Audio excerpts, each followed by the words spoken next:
ગાંધીનગર તાલુકા પંચાયતની 28 બેઠકની ચૂંટણી માટે આજે મતદાન શરૂ થયું। ખાસ કરીને અલગ અલગ કુટુંબના સભ્યોને કોંગ્રેસ અને ભાજપે ટિકિટ આપી હોવાથી આ ચૂંટણી ખૂબ જ નિર્ણાયક તબક્કે પહોંચી છે। કલેક્ટર, પ્રાંત અધિકારી અને પોલીસ વડાએ અલગ અલગ મતદાન મથકોની મુલાકાત લઈ પરિસ્થિતિની સમીક્ષા કરી।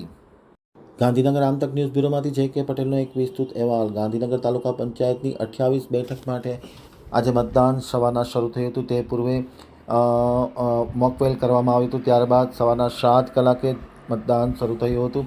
બપોરના 12 વાગ્યા સુધીમાં સરેરાશ 22 થી 25% જેટલું મતદાન થયું હોવાનું જાણવા મળ્યું છે। તાલુકા પંચાયતની ચૂંટણી માટે આજે મતદાનના દિવસે સવારથી જ મતદાતાઓમાં ઉત્સાહ જોવા મળ્યો હતો।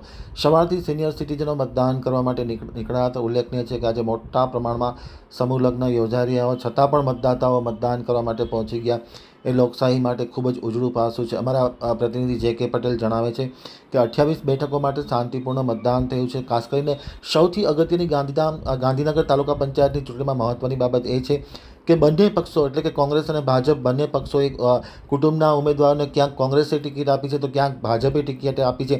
આમ એક જ કુટુંબના અલગ અલગ સભ્યો છે એ બંને પક્ષમાંથી અલગ અલગ રીતે ચૂંટણી લડી રહ્યા છે। ત્યારે આ ચૂંટણી ખૂબ જ નિર્ણાયક બની રહી છે। 28 બેઠકો માટે શાંતિમય રીતે મતદાન ચાલી રહ્યું છે। ખાસ કરીને કલેક્ટર, પોલીસ વડા અને પ્રાંત અધિકારી તથા અન્ય અધિકારીઓએ આજે અલગ અલગ મતદાન મથકની મુલાકાત લઈ પરિસ્થિતિનો તાગ મેળવ્યો હતો।